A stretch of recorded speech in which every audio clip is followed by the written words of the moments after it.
रतन टाटा एक ऐसा नाम है जो तुरंत सभी से ध्यान आकर्षित करता है। टाटा समूह ने न केवल एक सफल उद्योगपति के रूप में बल्कि एक महान इंसान और परोपकारी व्यक्ति के रूप में भी इज्जत कमाई है।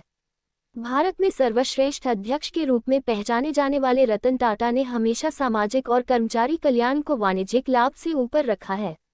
73 वर्ष की उम्र में वह भारत के सबसे बड़े समूह में से एक के प्रमुख है, जिसमें लगभग 100 कंपनियां शामिल हैं, जिनका कुल राजस्व 67 अरब अमेरिकी डॉलर है। वे 1990 में टाटा सन्स के अध्यक्ष बने और 2016 में फिर से अंतरिम अध्यक्ष के रूप में फिर से चुने गए। अपने कार्यकाल के दौरान टाटा समूह महान ऊंचाइयों तक पहुंच गया। इसके राजस्व में 40 गुना वृद्धि हुई और लाभ में 50 गुना वृद्धि हुई। आइए उनकी जीवन कहानी देखते हैं और उनकी पुस्तक से एक या दो अध्याय सीखने का प्रयास करते हैं।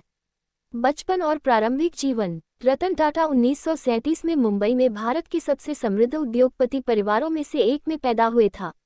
उनके दादा जमशेदजी टाटा टाटा समूह के संस्थापक थे, जिन्होंने स्वतंत्रता के बाद भारत में औद्योगिकीकरण का नेतृत्व किया था। Tata architecture and structural engineering का अध्ययन करने के लिए अमेरिका के कॉर्नेल विश्वविद्यालय में गए और बाद में हार्वर्ड विश्वविद्यालय से उन्होंने एक मैनेजमेंट कोर्स में दाखिला लिया। टाटा समूह के भावी अध्यक्ष होने के बावजूद उन्होंने टाटा स्टील डिवीजन में ब्लू कॉलर कर्मचारियों के साथ काम करने वाले मूल स्तर पर अपना करियर शुरू किया। 1971 में टाटा को national radio and electronics company limited NALCO का प्रभारी निदेशक नियुक्त किया गया, जिसे पुनरुद्धार की सख्त आवश्यकता थी और उन्होंने इसे बदल दिया। 1990 में उन्होंने टाटा समूह की कमान संभाली और नए युग में सफलतापूर्वक प्रतिस्पर्धा करने के लिए आधुनिकीकृत समूह के व्यावसायिक तरीकों में सुधारों की एक श्रृंखला की शुरुआत की। इस समय के दौरान उन्होंने सभी टाटा कंपनियों को एक ही छाती के नीचे लाने का काम किया, टेटले और जगुआर लैंड रोवर सहित कई कंपनियों का अधिग्रहण किया और न्यूयॉर्क एक्सचेंज में टाटा मोटर्स को सूचीबद्ध किया, जिसने कंपनी को अंतर्राष्ट्रीय मान्यता प्रदान की। उनकी नेतृत्व में भारत को अपनी पहली स्वदेशी निर्मित कार इंडिका और पहली कॉम्पैक्ट कार नैनो प्राप्त हुई। नैनो दुनिया में सबसे अधिक आर्थिक रूप से उत्पादित कार है, जो टाटा के दिमाग की उपज है, जो दो पहिया वाहनों में यात्रा करने वाले संयुक्त परिवारों की सुरक्षा के बारे में चिंतित था। वो परिवर्तन जिन्हें आप देखना चाहते हैं। दर्शन शास्त्र के आधार पर टाटा ने हमेशा नए उद्यमों और संभावित प्रौद्योगिकियों में उत्सुकता दिखाई है।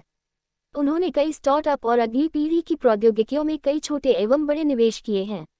उन्होंने अमेरिकन एक्सप्रेस के साथ बिटकॉइन उद्यम इब्रा में निवेश किया। इसके अलावा कुछ पुणे आधारित डिजाइनरों के साथ ग्रामीण क्षेत्रों में मार्जिनलाइज्ड सेक्शन को स्वच्छ पेयजल प्रदान करने की योजना चलाने के लिए सहयोग किया। इसका परिणाम स्पष्ट है, जिन्होंने 1000 स्वदेशी उपजल शोधक डिजाइन किए।